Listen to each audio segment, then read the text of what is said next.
I am Callum from Tyne Valley Motorhomes, and this is the handover of a Hymer Exsis 588. So as we start the walk around on the driver's side of the vehicle first, using the habitation key, you can open your habitation door.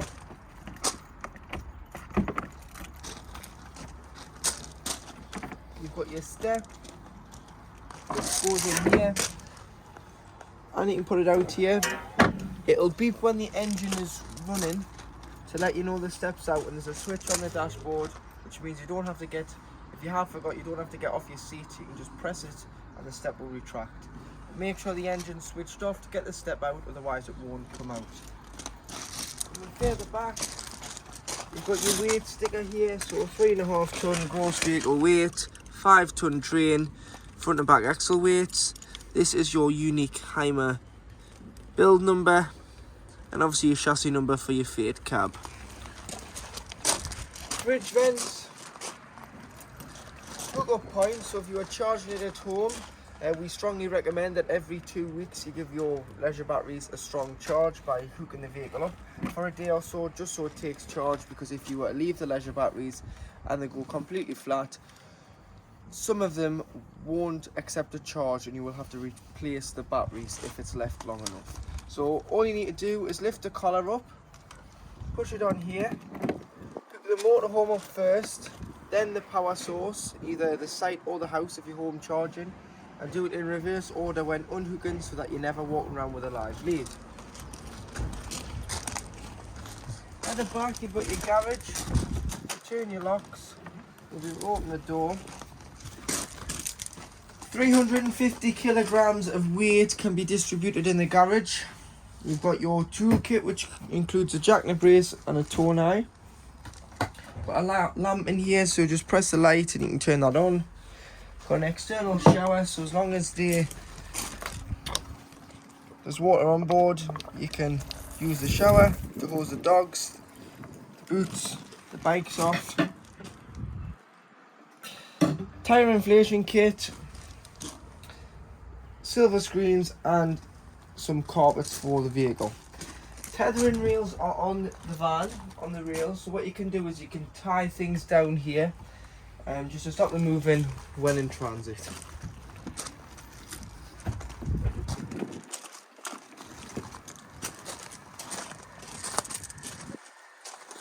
Above the Hymer logo there, you do have your high level brake light and your reversing camera.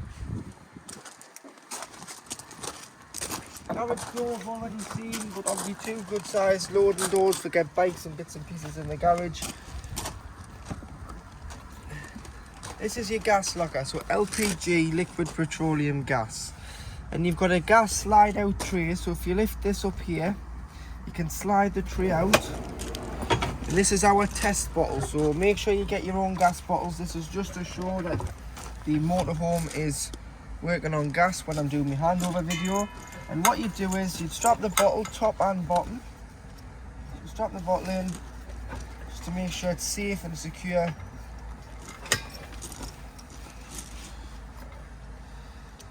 Once you strap the bottle in, you'd connect the pipe here, which is known as the pigtail.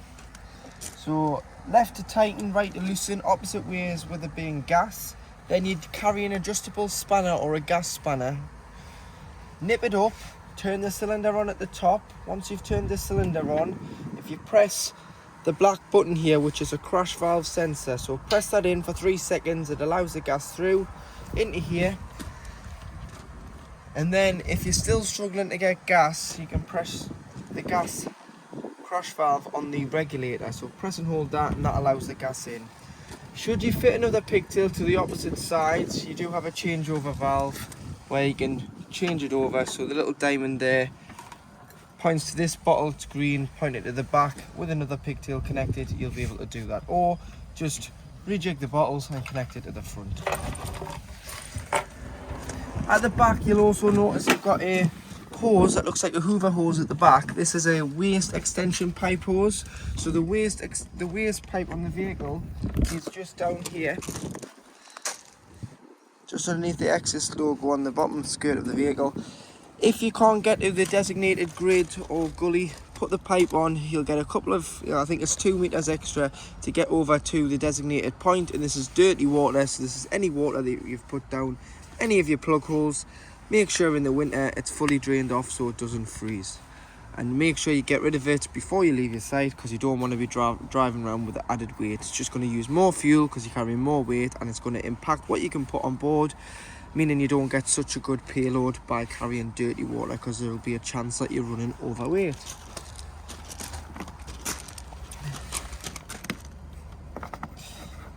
This is your fresh water. So put your hose pipe in there and fill until it overflows, until you're happy you have enough water on board, which you can see on the main control panel.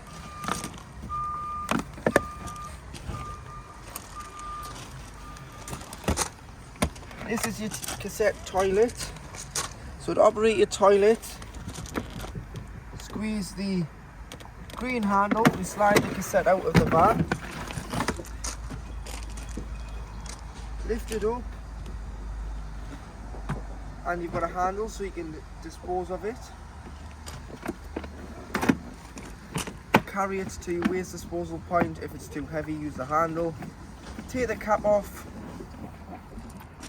press the green button and tip the contents of the cassette out.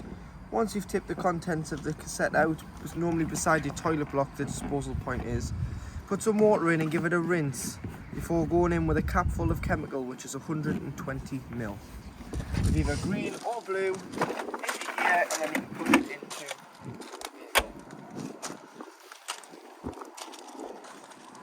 Next to your cassette locker, you do have your vent for your Truma heating. So this allows the fumes out when operating on gas. So just make sure that's always obstruction free. And in here, this is a bit of your technical locker. So this has got it's got your leisure battery on here. It's got your fuses on the electric block just above. So carry some fuses with you. Anywhere between 7.5 and 25 amp fuses. And if a fuse does blow, you just pull it out to check the fuse, look in the middle. You can see that fuse is working. If that would be blown, so the little wiggly bit in the middle wouldn't be there, that means the fuse is gone. You just need to replenish the fuse. Got some fuses here for your batteries there as well, and obviously you've got your main battery fuse, which is your 50 amp circuit breaker. At the front, you've got your diesel filler, which opens with a main key. That is a lockable diesel cap. In the cab, you've got your tyre pressure, so 5.5 bar front and back, which is 79.5 psi. Engine batteries underneath the floor here. So if you ever need to get the engine battery to put a charger on, or to take the battery out to charge or change, it's underneath there, not underneath the bonnet, but your bonnet release is here.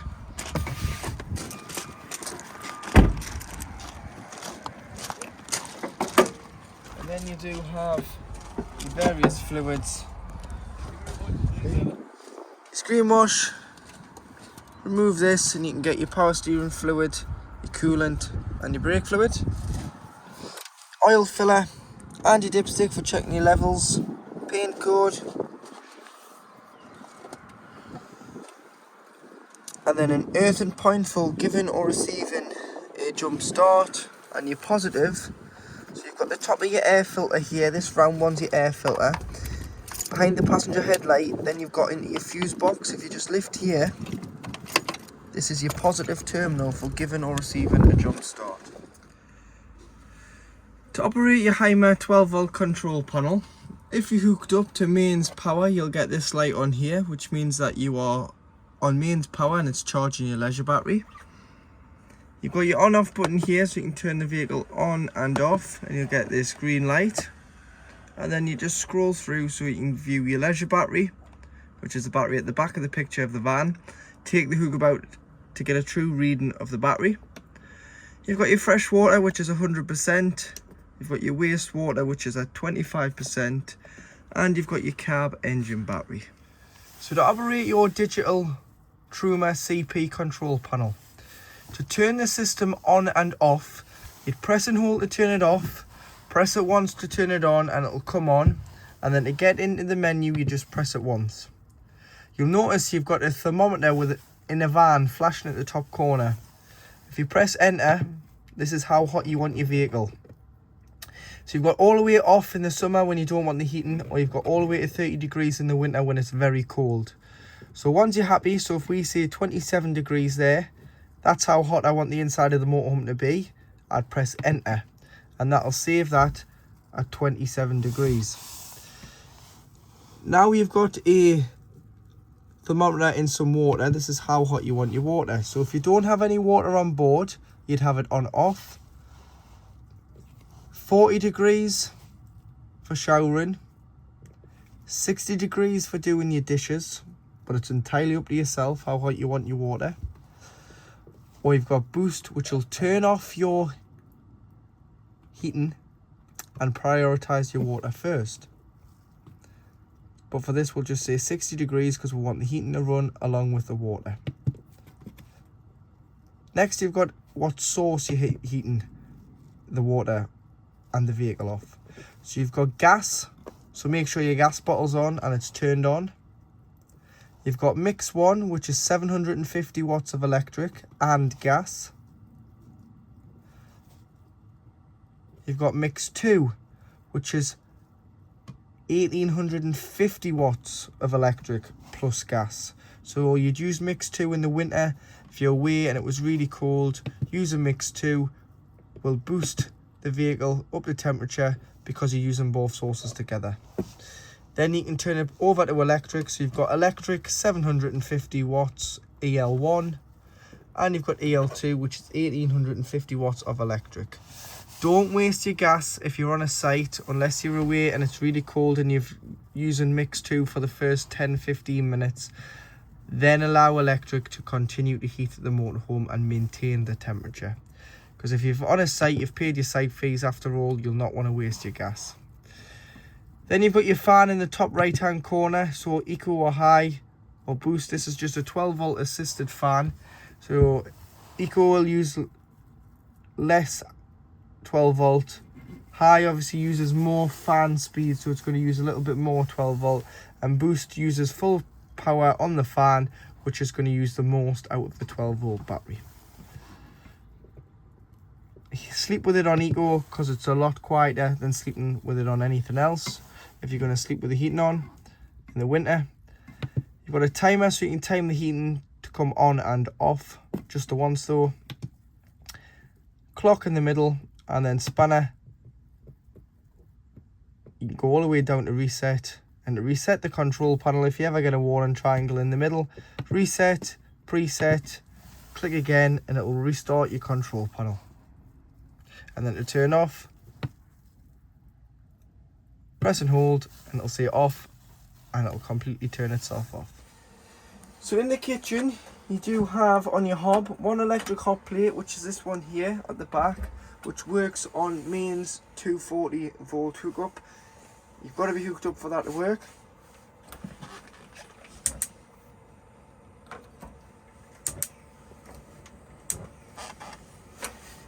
Otherwise you do have your gas.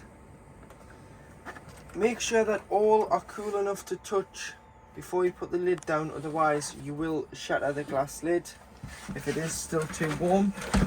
Underneath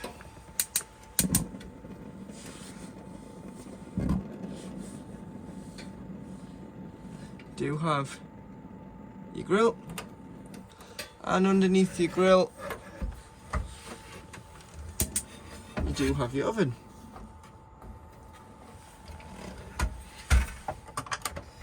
Storage drawer, cutlery drawer, gas isolation valves. So these isolate each individual appliance, so hob and oven, fridge, boiler. To turn them off, like so, that's open as they are now. These are mainly for when the vehicle is annually habitation serviced. The technician will test each gas appliance.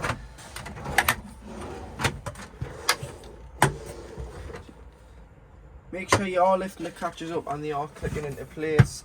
catch here in the middle, and you've got some storage up above. 12 volt, two 240 volt sockets there, and you do have your kitchen lights here. And then making sure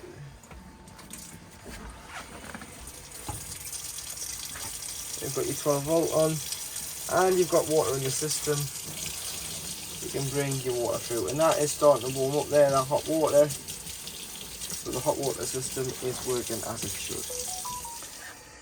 To operate your domestic freezer with large fridge, opening the door, in the center of the frame is your control panel for the fridge, so you can turn it on and off here.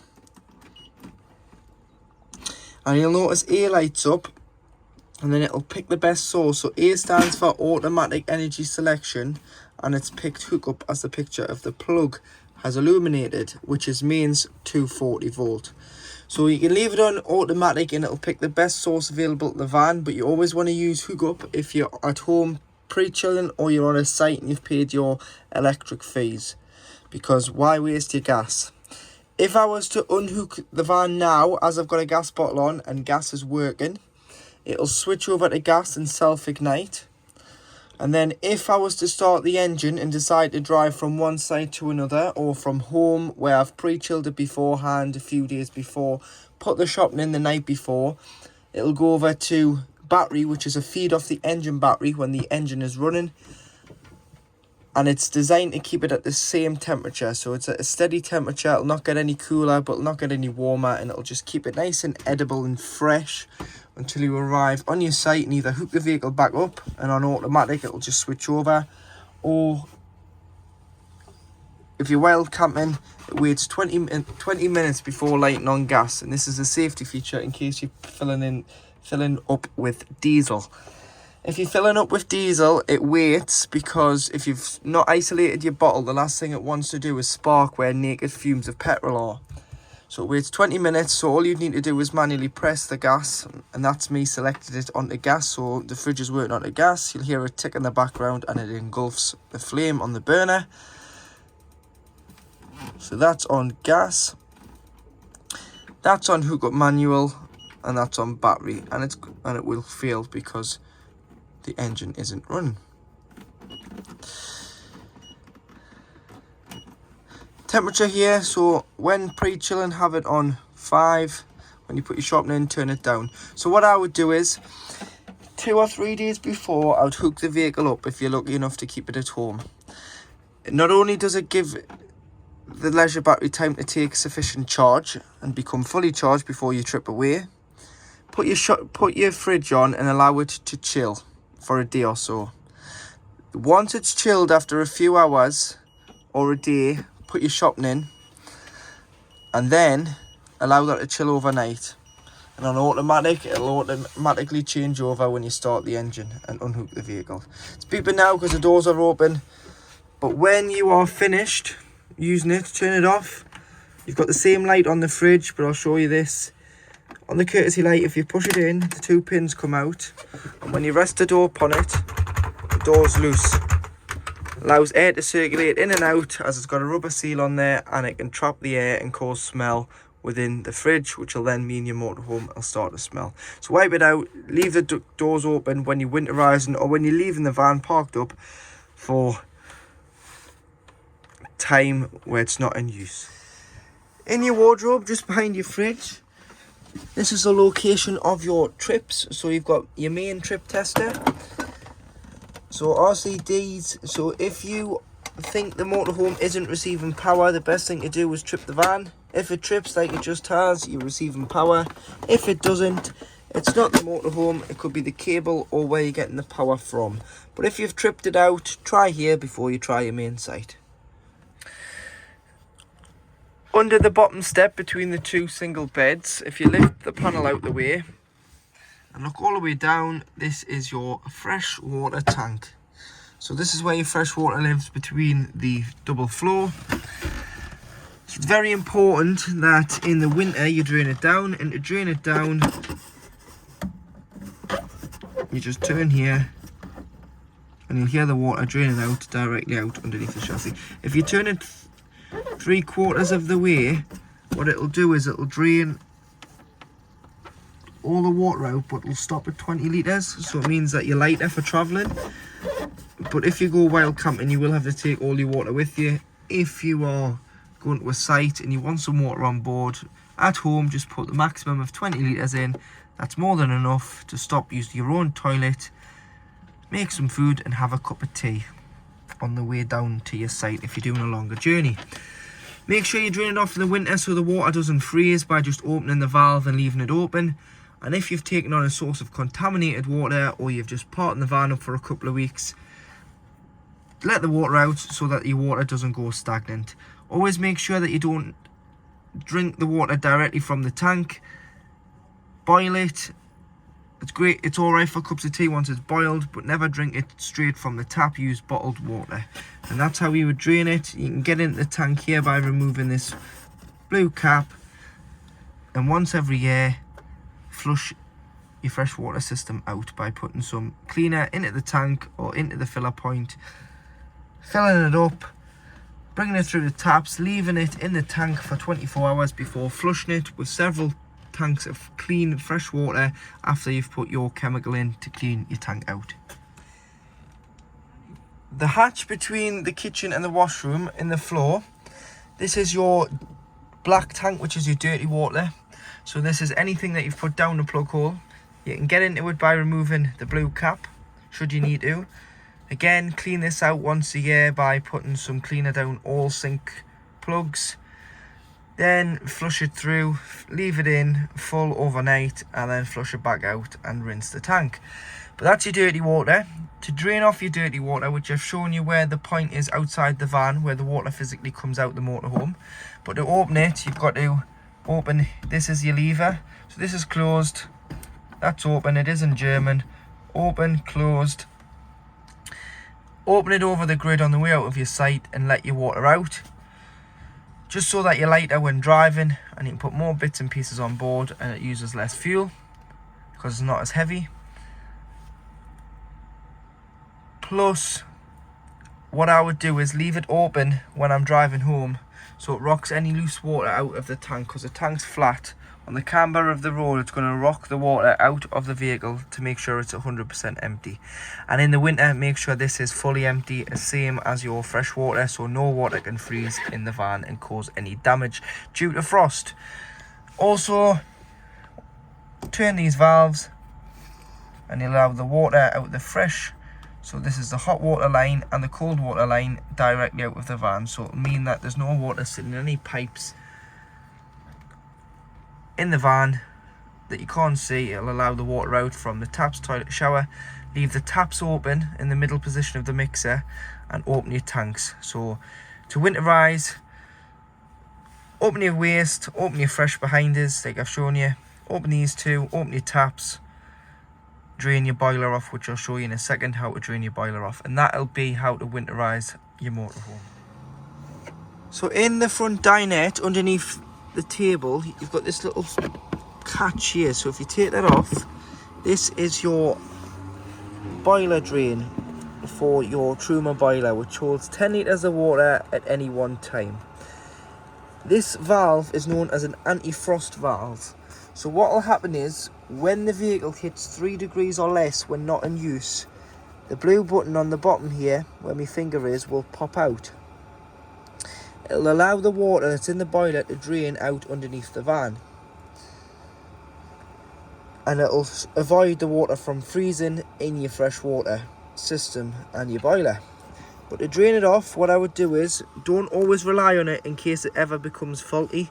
What I would do is, when I'm parking the van up and I know I'm not going to use it in the winter, so anywhere from end of October to March, start of April, when we're experiencing cold, freezing temperatures overnight, frost, open it up, the button's popped out, and it'll drain out the water underneath the van. Leave it like this with the taps open, freshen the waste open, and then your van is winterized. When you come to reuse it, turn it, push the button in at the bottom.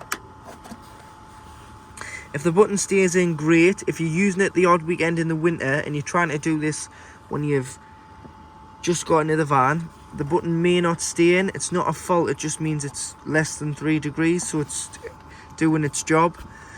So what I would do is either heat this area up with a hairdryer if you can, or put the heating on without the water for 10 minutes. The boiler's further back here. All underneath this floor gets warm. Then push the button in. If it stays in, the valve is shut. When in use, it will stay in anyway, because this area does get warm like I've just said. But make sure it's drained off in the winter to avoid frost damage. Otherwise, there is a chance it could be a costly mistake to make and it isn't covered under your warranty, as it's your responsibility to drain the vehicle down. At the back of the van, you've got your 2 single beds, but it does make a double. So if you push here,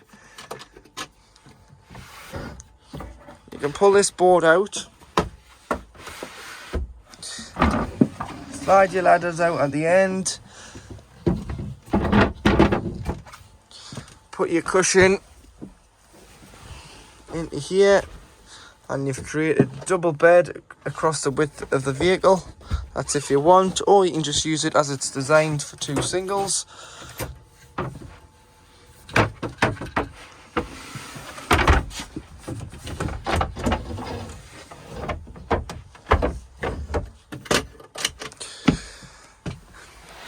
Two 12-volt points for charging your phones, and you can have them up here, or your iPads, or whatever you want to charge. 12-volt, a single 240-volt socket, which will only work when hooked up. And then you do have individual reading lights on either side of the bed. And to operate these, push once and you get the blue light. Push again and the main spotlight comes on.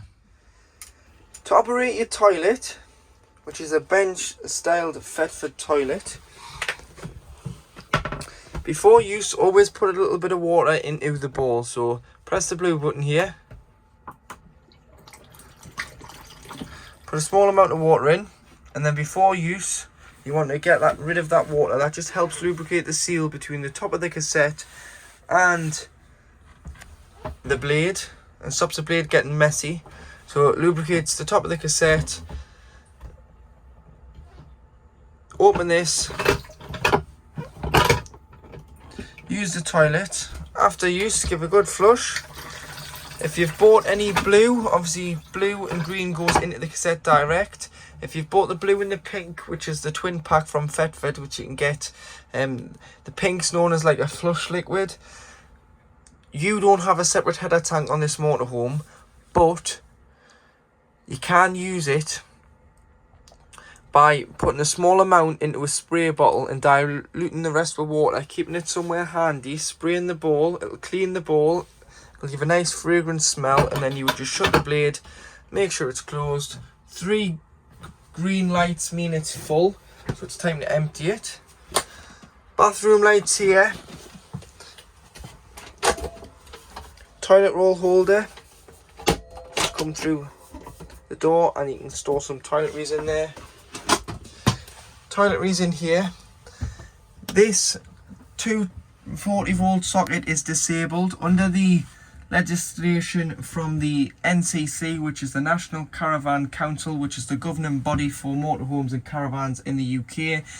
You can't have a socket in the washroom that works. Different laws in Europe, as Hymer is a European company. This won't work.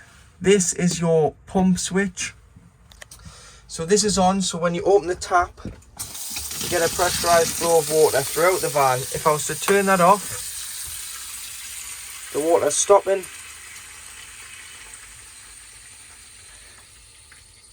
And the lines aren't getting filled with water. So if you haven't got any water on, you can turn that off so that you're not going to damage the pump.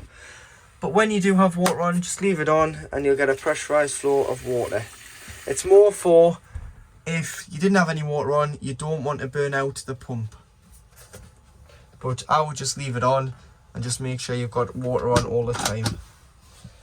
Unless in the winter, when you drain it down, you can just knock it off.